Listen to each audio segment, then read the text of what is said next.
Le Christ s'est fait serviteur. Le Christ vous rend plus fort. Son amour vous donne du courage et son esprit vous unit. Vous êtes pleins de tendresse et de pitié les uns pour les autres. C'est vrai, n'est-ce pas? Eh bien, remplissez-moi de joie en vous mettant d'accord. Ayez un même amour, un même cœur, une même pensée.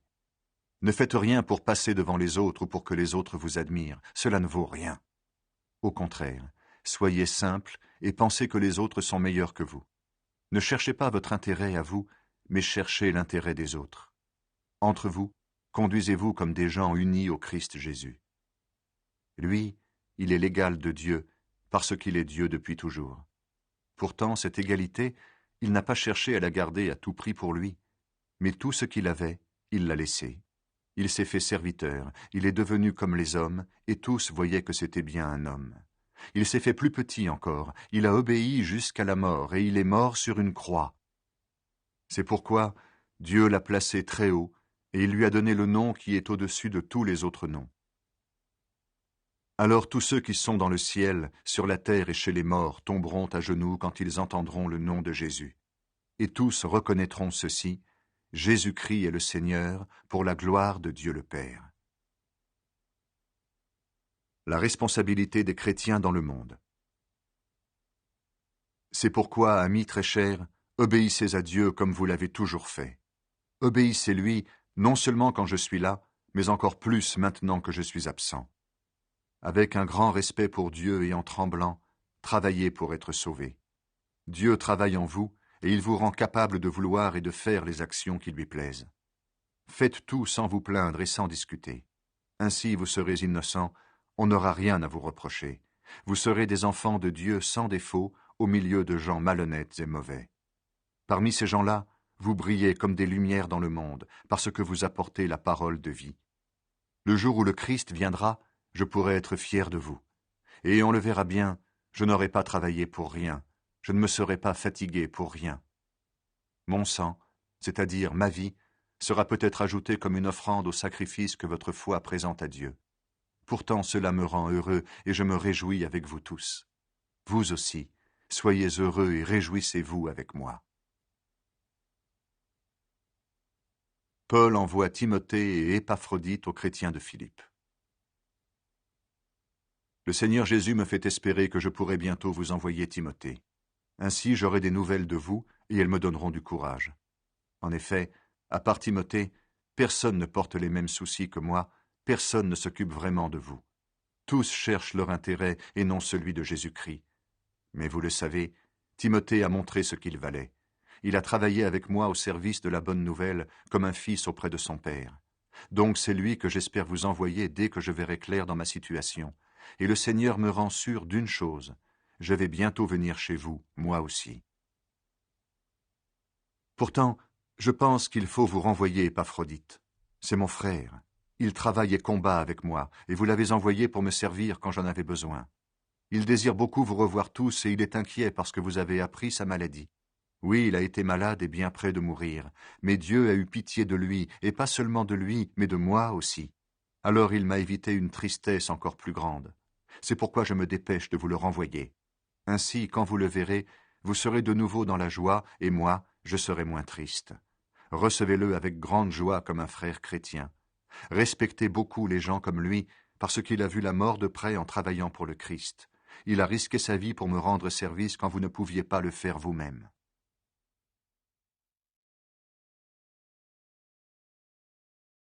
Paul met sa confiance en Jésus seul. Et maintenant, mes frères et mes sœurs, soyez dans la joie à cause du Seigneur. Cela ne me dérange pas de vous écrire les mêmes choses, et pour vous, c'est plus sûr. Attention aux mauvais ouvriers, à ces chiens qui donnent trop d'importance à la circoncision. Les vrais circoncis, c'est nous. En effet, nous servons Dieu avec l'aide de son esprit, nous nous vantons à cause du Christ Jésus, nous ne mettons pas notre confiance en nous-mêmes. Pourtant, moi, je pourrais avoir confiance en moi-même. Si quelqu'un d'autre peut penser qu'il a raison d'avoir confiance en lui-même, moi, je peux le penser encore plus. J'ai été circoncis 8 jours après ma naissance, je suis né israélite de la tribu de Benjamin. Tous mes ancêtres sont juifs, et j'obéissais à la loi de Moïse comme un pharisien fidèle. J'y tenais tellement que j'ai fait souffrir l'Église. Au sujet de la justice qui vient de la loi, on ne pouvait rien me reprocher. J'ai cru gagner beaucoup avec ces choses-là, mais maintenant, à cause du Christ, je trouve que c'est une perte. Connaître le Christ Jésus, mon Seigneur, voilà le plus important.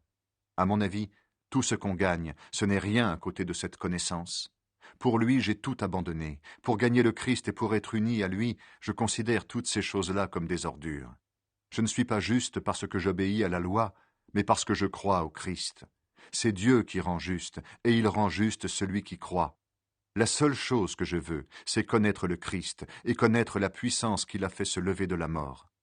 Ce que je veux, c'est souffrir avec lui et lui ressembler dans sa mort.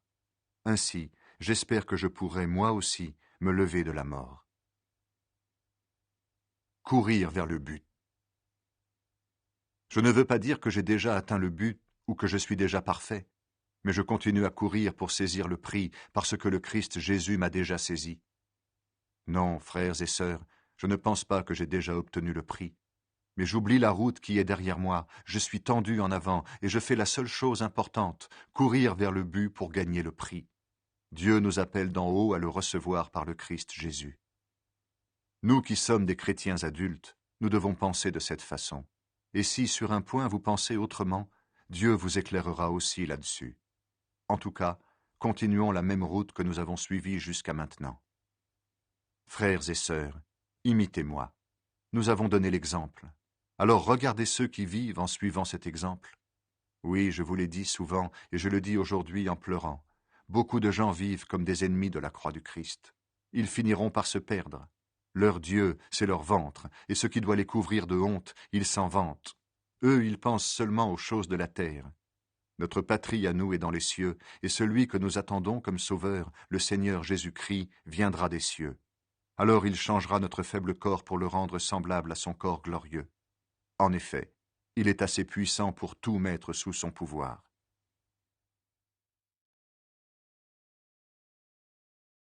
Conseil. Mes frères et mes sœurs très aimés, j'ai très envie de vous revoir. Vous êtes ma joie et vous me faites honneur. C'est pourquoi, amis très chers, restez fidèlement unis au Seigneur. Évodie et Syntyche, je vous le demande avec force, soyez d'accord entre vous en restant unis au Seigneur. Et toi aussi qui travailles fidèlement avec moi, je te le demande, aide ces deux femmes. Elles ont lutté pour la bonne nouvelle avec moi, avec Clément et avec les autres frères qui travaillent avec moi. Leurs noms sont écrits dans le livre de la vie. Soyez toujours dans la joie en étant unis au Seigneur. Je le répète, soyez dans la joie. Soyez bons avec tout le monde. Le Seigneur vient bientôt. Ne soyez inquiets de rien, mais demandez toujours à Dieu ce qu'il vous faut. Et quand vous priez, faites vos demandes avec un cœur reconnaissant. Ainsi, la paix de Dieu, qui dépasse tout ce que nous pouvons comprendre, gardera vos cœurs et vos pensées unis au Christ Jésus. En tout cas, frères et sœurs, voici ce qui doit vous intéresser. Tout ce qui est vrai et mérite d'être respecté, tout ce qui est juste et pur, tout ce qu'on peut aimer et approuver, tout ce qui est très bon et ce qui mérite des félicitations. Faites ce que vous avez appris de moi, ce que vous avez reçu et entendu de moi, ce que vous m'avez vu faire. Et le Dieu qui donne la paix sera avec vous. Paul remercie les Philippiens pour leur cadeau. J'ai eu beaucoup de joie dans le Seigneur. En effet, finalement, vous avez pu montrer de nouveau votre intérêt pour moi. Cet intérêt, vous l'aviez, mais vous n'aviez pas eu l'occasion de le montrer. Je ne dis pas cela parce que j'ai besoin de quelque chose, non. J'ai appris à me contenter de ce que j'ai. Je sais vivre dans la pauvreté, je sais vivre dans la richesse. Toujours et partout, j'ai appris à être rassasié et à avoir faim, à vivre avec beaucoup et avec peu. Je suis capable de tout cela grâce au Christ qui me rend fort. Pourtant, vous avez bien fait de prendre part à mes souffrances. Vous le savez, vous, mes amis de Philippe. Quand on commençait à annoncer la bonne nouvelle, j'ai quitté la Macédoine. Et à ce moment-là, aucune autre église ne s'est occupée de mon salaire et de mes dépenses. Vous avez été les seuls à m'aider. Déjà, quand j'étais à Thessalonique, vous m'avez envoyé plusieurs fois ce qui me manquait. Cela ne veut pas dire que je cherche des cadeaux. Ce que je cherche, c'est que vous en retiriez un bénéfice. J'ai tout ce qu'il faut, et même plus. J'ai reçu ce qu'Épaphrodite m'a apporté de votre part, et maintenant j'ai vraiment tout. Vos cadeaux sont comme une offrande agréable, un sacrifice que Dieu accepte et qui lui plaît. Et mon Dieu vous donnera tout ce qui vous manque par le Christ Jésus, tellement sa gloire est grande. Rendons gloire à Dieu notre Père pour toujours. Amen. Salutations. Saluez dans le Christ Jésus tous ceux qui appartiennent à Dieu. Les frères et les sœurs qui sont avec moi vous saluent. Tous les chrétiens vous saluent, surtout ceux qui travaillent au service de l'empereur. Que le Seigneur Jésus-Christ vous bénisse.